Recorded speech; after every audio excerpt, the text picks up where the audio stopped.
like your outfit, bro. Oh, thank you so much. Do you have a moment? Yeah.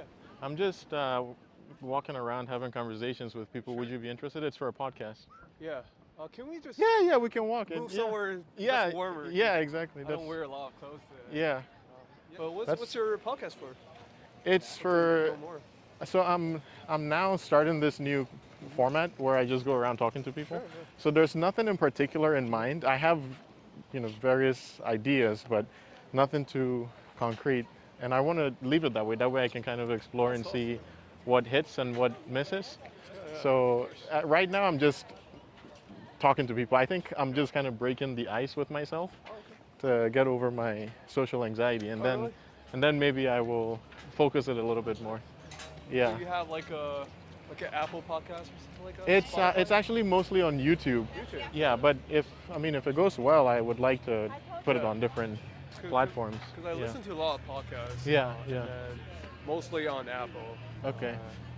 I usually listen to them when I'm stuck in traffic. Ah, That's a okay. good way to relax. Yeah. What kind of podcast do you listen to? Listen to one. It's called Trevor Noah. I don't know Ah, if you know okay. him. Yeah, the comedian. Yeah. Yeah. So he do a lot of podcasts with politicians. So Oh, okay. You like politics? yeah, I'm pretty into it. What is it I'm about? not from here, but I'm very interested. Where are you from? I'm from China. Ah, okay. Yeah. Is it U.S. politics that appeals to you, or just I think politics global in general, politics? but I think because Trevor lives in New York, so he Yeah, focus mostly on the U.S. politics. yeah. Um, What is it about politics that you enjoy? it just I like to listen to different perspectives and also understand where everything stands. And Yeah. also, And do you listen mostly to modern stuff, or do you like to go back in history and learn mostly, about what I happened think in the past? modern. Yeah. Modern. I was exposed to U.S. history when I was in high school. Does your work or anything involve that, or is it No, just complete hobby? my work is completely on the other side. What is your My work work again, is mainly? software engineering. Ah, okay. But I do listen Very to like different an hobby. open AI podcast, something like that. Open it. Oh, okay. Yeah. You like to follow Yeah. current trends with technology Yeah, and yeah. politics and But stuff. that's only for work days. Only for Work days. Oh, okay. Because Ah, I I don't see. want to The touch technology anything. part is for your work, and then the politics part is outside of work. Yeah, I and see. also I follow soccer a lot, so I usually Okay. listen to a lot. Have you always been into politics, or is that a recent? I've always been. Even when I was back in China, I was into Ah, every politics around the world. interesting. And what do you feel about the current political atmosphere? Is it good, bad, same as always? I think it's same as 8 years ago. Let's just put it that way. Same as 8 years ago? Yeah, Ah, I think 8 that's year- when I first came here. okay. I think it was the Trump versus Hillary. You don't think it's worse I mean, or maybe better? It's about the same? I think it's the same. It's the same person in office. Right. And I'm not necessarily think. I don't necessarily think that it's worse. Yeah. I feel like it's pretty consistently bad. Yeah. I see. Uh, So it's been bad. It was bad at the It was time, and it's bad, still bad now. You yeah. feel like. Yeah, Interesting. I guess so. Well, I guess that seems like a positive in some ways, that it's not, that it hasn't gotten worse. Do you think we keep going down this trajectory of badness, or do you think I it think gets better? we are seeing a turn for a better stuff happening in You politics. see some positive signs? Yeah, Like some what? like the next one's better than the previous ones, I guess. So is Trump better than the previous one? No, Oh, but you think the one after Trump will be better? whoever is succeeding Trump is. It can't be worse It than can this? be worse than this. So that's why I'm hopeful. Yeah, that's interesting. Yeah. But what does Trump mean? Like the fact that what gives you so much hope that it couldn't get worse? Because there are worse places Yeah. around the world. What makes you so hopeful? Are there any signs that you're looking at, or? I mean, I do feel like, because I'm not from here, obviously, but Yeah. the way I understand about it is you basically have a system of check and balances. It's my hope that on the check and balances is going to work. He's going to do anything bad. It's your hope that the checks and balances Yes. will help solve part of the Yes. problem. I see. But I don't think it necessarily works sometimes. It doesn't always It work, doesn't always work. but it will work enough to avoid catastrophe. Yeah, that's the Interesting. way I like to think about it. And is that just for this presidency or the next one? Like, what gives you hope that the next one is going to be a better president who is not relying so much on the checks and balances? To me, it feels like the checks and balances is more of a fail-safe, and then in general, Yeah, unless something really bad is happening, yeah, you're not counting on those people Yeah. to make decisions for you or yeah. just put an injunction. And you Or- mentioned that the checks and balances you feel are not, you feel like they're not completely reliable, but they're just enough to avoid Yeah. something really bad. So, what gives you hope about what makes you think the checks and balances are reliable enough? Like, what makes you think that with all the, whatever it is that you think is making it weak or not completely good, Yeah. what makes you think that is going to hold? Because I mean, in U.S. mostly two parties, so basically, right now the Republicans are dominating Yeah. both the Senate and the House of Yeah. Representatives. But it doesn't mean that they actually agree with every single thing that Trump is proposing. Mhm. So you'll see a point where they'll say like, "This is enough. We're Huh. not voting yes on It seems we've passed many of those points. this." He did, yeah. Especially Not just, the one about the Medicare. yeah, I was but pretty fun about. you said a lot of his Republican Yeah. base don't support a lot of what he's doing. Yeah. But do you think they're pushing back against it enough, or do they just I think roll they over? could do a better job of pushing back against. I see. Yeah, but it's my hope that the Congress and the Supreme Court doesn't fail at the same time, so that everything goes through, every single bad thing goes through. Right. Because There has to be some yeah, bulwark. 'cause even if against- the Congress maybe vote yes for this, and then maybe the court says okay, we're not allowing this. Yeah. I don't know. It's a legal battle. Yeah. There. How do you see U.S. politics compared to Chinese politics? Is it I do think it's probably in a better state. here? Like here is better. Okay. Because as I mentioned before, it's Yeah. just more checks and balances. Okay, Uh, I see. The And- system is set up in a better place. Not necessarily the person that's in charge Right. is actually better. Do you see any benefits, any advantages with the Chinese system that we don't have here? I think in China there are more emphasis on the speed of pushing everything out, and then just build this bullet train. Let's just do it. Is that good or bad? You say that's a. It's I can't tell whether that's a good or bad thing. it depends on how you think about this. I Yeah. think the bad part is there less legal challenge against those bullet trains if No checks and balances. no checks basically. definitely a lot less. Right. Because if government want to do something, Right. it's very hard to overcome that. So it can be used for good things to make it more. It can make good things Yeah. more efficient, and it can make bad things more efficient to accomplish. I think so. Because building bullet train is not a bad thing, Right. but it might inadvertently hurt some people's interest Right. in the process. So that's where I'm kind of like, this is the good thing, this is the bad thing. And those people who such things might hurt don't have as much of a say in Yeah, I would say so. in how things are going. Because mostly the government driving it. I don't Right. think there's any, like the court cannot just be like, okay, I'm not allowed. Yeah. It's just, which is why we built a lot more bullet train Yeah. than here, because there's a lot of legal challenges. Like people cutting fundings due to political reason. I don't know if you heard about the California high-speed rail train. No, I have.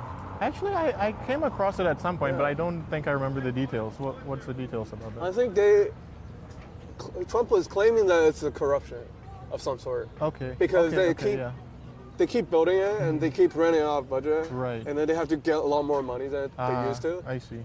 So it becomes like a mission impossible. Right. And then he was like, we're not going to just sit there and just watch.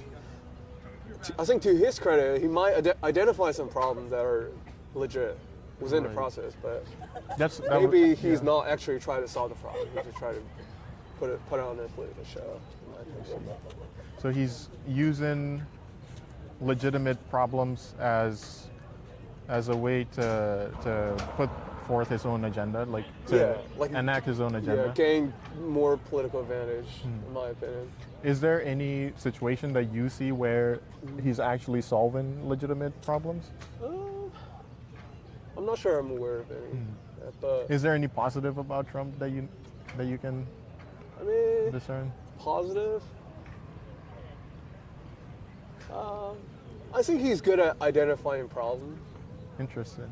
Interesting. That's But not probably what necess- got him into the Yeah. office in the first place. And was- also, he's good at doing public speech, everything, and having people rally around him. right. Even if it's for a bad course or something. I feel like he painted the image of he's the strong man or whatever, Yeah. versus other candidates, I guess. Yeah. Some people have said that he, as far as the strongman point goes, that if not for him, we might be in another war, or we might be if we're not starting another war, we might be continuing wars that are Yeah. unnecessary. Do you see any merit to that argument? Like, do you think he's actually something of a Peacemaker? yeah, well, peacemaker Worst at stopper? maybe? peacemaker at least, but also someone who's actually deterring more war from breaking out, for example. I mean, recently I think he kind of brokered the Gaza Israel deal, right? Yeah. But I don't think he'd take all the credit. I think he takes some of the credit for doing that because, from my understanding, I think the Israeli government like is kind of scared of him or like don't want to continue this agenda in Gaza. So it's like, You think without him, the Israeli government was not interested in continuing? I think it depends on which war we're talking about. Like I think the Ukraine-Russia war, he couldn't stop it Right. up till now. Yeah. Because basically, U.S. and Russia is adversaries. Yeah. But I think the one in Gaza is a lot easier because basically, I think U.S. is allied with Israel, Yeah. so that makes it a lot easier. Okay. So Would a different administration, say the Democrats, do you think they would have been as successful? I think they would make a peace deal in the end, especially towards the tail end of Biden's administration. I think he did the first phase of the peace deal between. So you think it would have happened would regardless have of Trump? happened, yeah. Did he make it quicker, or I think maybe. you think maybe he might have made it Yeah. quicker? Interesting. What about other wars because it's that thing where we don't really notice the things that don't happen. Yeah. So if a war doesn't break out, we don't know that, oh, that's something that was prevented. But do you think there's something to be said about wars that might have happened if someone who was perceived as being weaker was in office that didn't end up happening? I guess the essence of the question is, do you think Trump has done anything, like Trump being in office, does that do anything to slow down wars that are in progress or to deter wars that might start? Or do you think that regardless of who was in office, well, considering it was between him and Kamala Harris, do you think she would have done just as good a job as he did in that deterrence? I think so. You think so? Interesting. I don't think his presence accelerated or decelerated the process of wars. So you think other countries perceive Kamala as much of a strong woman or a symbol of deterrence and strength in a country as they do with Trump? Or would you even agree with that characterization that they do view Trump as sort of a no bullshit sort of? I think I agree with leader. Trump being the stronger president, probably. Does that offer him any advantage, you think, in the eyes of other That adversaries? I'm not sure. You're not sure about I'm that? not sure. Interesting. It feels to me that sometimes regional conflict are inevitable, regardless which president is sitting in the Oval Office. So it might make a difference, but you don't think it's enough of a difference that something like the Yeah. difference between Trump or Kamala would. Yeah, I don't have Change. conclusive evidence to Right. support that. Interesting. Uh, What do you Expected. consider yourself? I think I'm probably lean Democrat. like leftists, far left, moderate left, Like moderate left. moderate left? What is it about the left that you feel you would not completely agree with? What makes you more moderate than? I would say maybe I feel like they could do a better job of acknowledging the problem that's happening in the States. I guess. Like what? Like it's all the old suspects, like crime rate happening on homeless and in the large cities especially. From my observation at least, I feel like we can do a better job at acknowledging the problem, so that the voters can feel like they're. Does it feel like an own goal in a way whereby these easily identifiable problems are not being noticed, and that is probably it's not giving people who might otherwise vote for these Democrats a reason to vote for them, because if you're not identifying the problem in the first place, then what hope is there that you might even attempt to solve it? Like, is that sort of an shooting themselves in their own foot in a way, as far as you can tell? Yeah. But why do you think they're not noticing these problems? Because they're scared that if they identify the problem, they will say like, okay, this is why we're not voting for you, or they don't have a good solution for that. They don't have a good solution.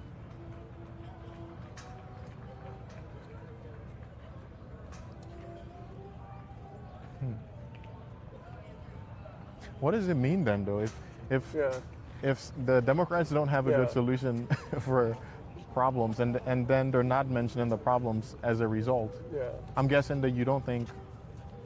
Well, I think you said that you don't think Trump has the solutions for it, but he pretends. I think Trump has the wrong solution. You think he has the? Is that? But it appeals to people, right? Because they're holding on to everything they can.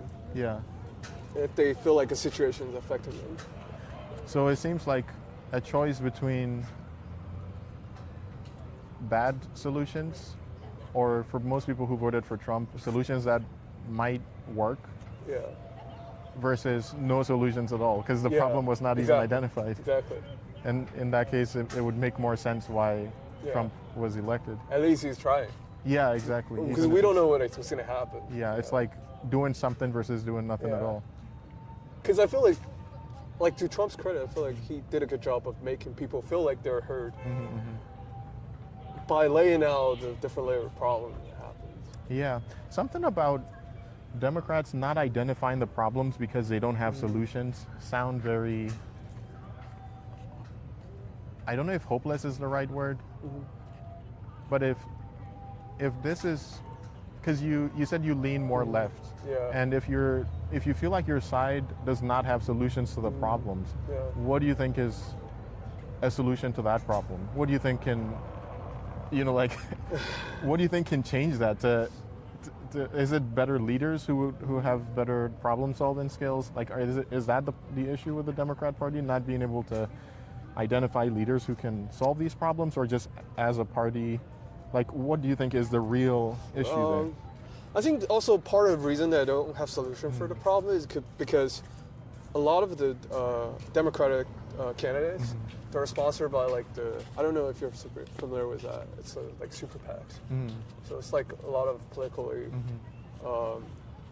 funded organizations. Lobbying. Yeah. So I feel like there's stuff they couldn't touch because. I see. So even if they know the problem and they might be able to solve it, they might still avoid those problems because of those. What would you say? Those competing interests? Conflict of interest. Yeah. Something like that. But that's the same with Republicans too, right? I think these super PACs are not limited to one political party. I think that's something that Bernie Sanders was famous for, criticizing both parties for being funded by. I would love to Bernie to be the president. Yeah. So that's an issue that applies to both sides. Yeah, but yet Republicans, or at least Trump, is still able to. So I guess I'm wondering what makes Trump able to disregard these super PACs, or do you agree that he's disregarding them, and still offer solutions to problems that they are preventing the Democratic side from addressing or even talking I about? think he's just a rule breaker. You don't care about Does the the Democrat traditional Yeah. Republicans. does the Democratic side need more rule breakers? Is that I the think so. that might be the lost piece? Is a Yeah. someone who's not afraid to state their opinions Yeah. and I think offer that's also solutions why to them. Bernie was Yeah, elected that's in a the good point. primary. Yeah, he's he He's wasn't not afraid to push funded. back Yeah. against the yeah And he speak out, and then they're not happy. So yeah it's kind of unfortunate. yeah. Well, we'll see what the future holds for us. Yeah, I appreciate your time. And what's your name? Simon. Simon. Yeah. I'm UD. Nice to meet you. Nice to meet you. I really appreciate your time. Thank you so much. Very, because I was walking back and forth and I wasn't sure if I was going to meet anybody. Like I said, I just started this just a couple of days ago, and I'm not sure where to go to meet people. And the past few times that I've gone out, it hasn't been there hasn't been a lot of people, and then the few people that I meet, it's been like there's been a lot of rejections, Oh. and then the conversations have felt a bit stale. So yeah, I'm still kind of trying to figure out where is a good place to go to talk to people. So today felt like it was going to be yet another quiet day, but then I met you and you helped me to recover from that. So I really appreciate it. Do you have the topic in mind? No, I don't. I have no idea. So there's a couple of things that I'm considering.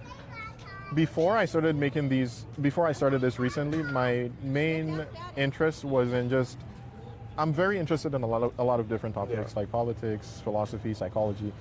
Nothing in as much depth as I could if I focused on just that, but I guess you could, that jack of all trades, master of none thing seems to appeal to me. So I was doing sort of philosophizing and intellectual stuff, just monologues. I'll just be at home talking to the camera. And when I started to consider going out and talking to people, I thought that how am I going to, because a lot of the videos where I see people going out and talking to people, they're usually asking about themselves. It's almost like an autobiography. Like, What do you do for a living? what do you do for a living? Or deeper questions like, what are your fears in life? And what is something that really hurt you that someone said? Things that they're meaningful, but they seem a little bit different from my type of interests that are more intellectual, if you will. Your interest is more like what's the Abstract, word? maybe. Metaphysical? Metaphysical? Yeah, it's Kind of. metaphysical, but I feel like that is under a broader umbrella of just intellectual, like just intellectual stuff. Yeah, because when I think metaphysical, I think things like, why are we here? Do we have a soul? And things like this. So I am interested in those, but outside of the spiritual stuff, I'm also interested in how technology affects us and basically things that require some, what would you say, some reflection on ways in which we connect with other people, like psychology, or ways in which we connect to the past, or ways in which we connect to our technologies, how that's affecting us. So I think intellectualizing might be a broader umbrella to put all of these things under. But so it was hard for me to, like, seeing all these videos online where people are talking to other people about, like I said, their life, and me having this seemingly different interest. I was like, I don't know how I'm going to align these things. And a lot of people I find are not interested in talking about the type of things that I'm interested in. So it's difficult to find that overlap. Because I think a lot of times the topics you're interested in also requires deep level of interest. Exactly. And this is why it's not so conducive for, if you just stop somebody and told them to reflect on something that requires time to reflect on, it's a bit of a challenge for anybody. So that's why I felt like maybe just going along with whatever somebody's interested in might be a good way to go about that. So even if I'm not knowledgeable about whatever it might be, I can just ask more questions, and to whatever extent I know something about it, I might be able to contribute in one way or another, and also just learn. I'm sure that would help me to learn, and I never know what conversation is coming up. So you're literally the first person that I've met where I've tried to find that overlap. Everybody else that I've met so far, just 2 or 3 people, it's been more like Yeah, it's been more like what are you about? Like Yeah. how's Follow along. yeah, Just keep yeah. it going. Yeah, yeah. So Interesting. yeah, so we'll see how it goes. I just want to, like I said, I don't want to pigeonhole myself too Yes. much. I want to be a bit open-ended about it. That way, Interesting. if I find that something is working, then That's awesome. I can change That's awesome. course. So If there's anything I can leave you with, I think Yeah. a lot of times, I feel like in this day and age, people are just very trapped in their own echo chamber. That's why you see a lot of divides in politics and everything else. Wait for your sister. It's better to have the communication, keep it going. People like you. I couldn't agree more. This is one of my big frustrations with both sides, to be honest, is the inability to talk about the difficult issues. I think people think the more difficult the issue is, the more justified they are to walk away when somebody disagrees with them. But I think those are especially the times when we should be more tolerant, because if not, those are the issues that are going to break us. If we're not able to talk to each other and we keep colliding because we don't like the policies that are being made or something, I just don't see any good end to that. Like I think this is how civil wars end up breaking out, because there's just so much division in the country and people don't know how to talk to each other anymore. So what else do you have but to fight?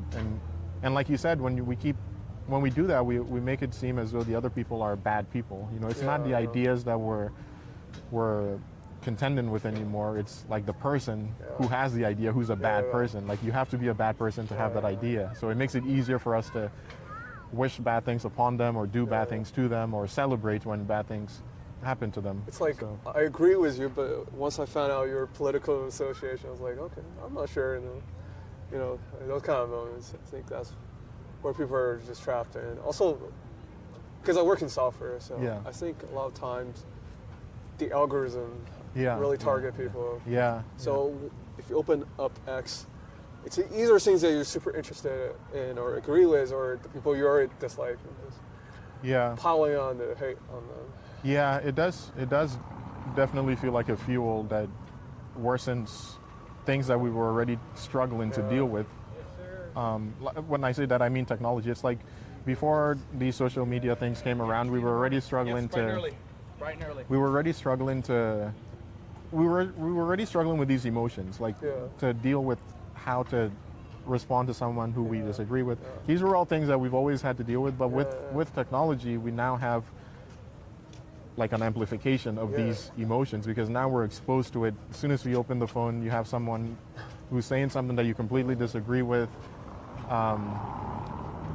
and like you said, we're going with the groups of people online. It's so much easier for us to find ourselves in these silos of videos and content online that only appeal to us, and those that make their way through that don't appeal to us are those that are going to make us feel even more hate.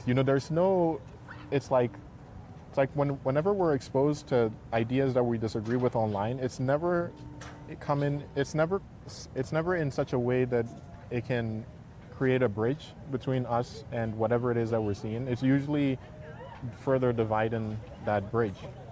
And then, like you said, most of the other content are things that we already agree with. So there's no agreement whatsoever, and it just gets worse. And AI is only going to fuel that even more. It's a bit scary, but we'll see. But I hope you keep your stuff going. Yeah, I appreciate it.